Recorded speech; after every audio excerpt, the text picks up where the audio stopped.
video enseñaremos la manera o la forma de cómo reparar.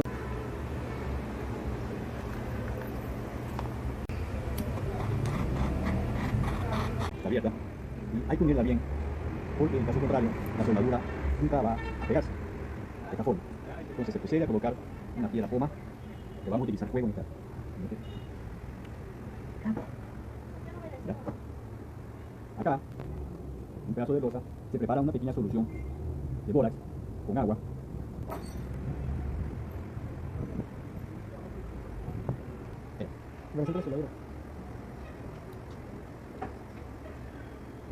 Esto es soldadura de plata.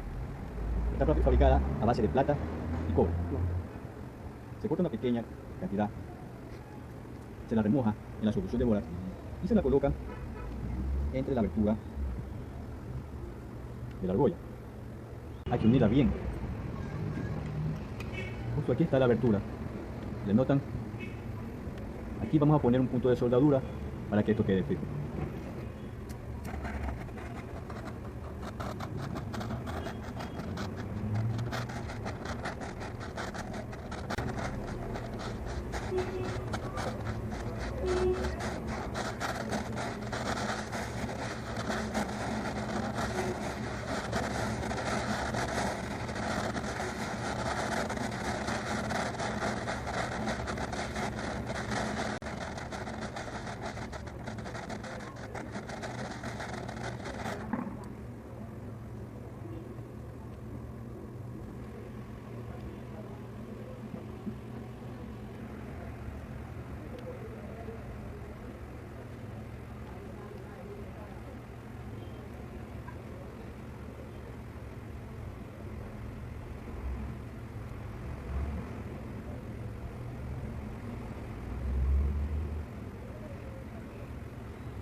Este procedimiento se hace para quemar las suciedades de la cadena. Si ustedes estuvieran aquí, el olor que bota esto es similar al de carne asada.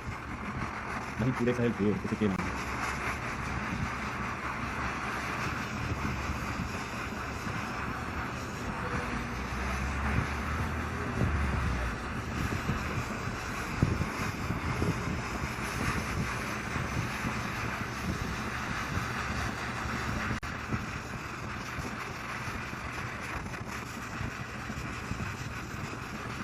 Listo, ahí está quemada toda la suciedad.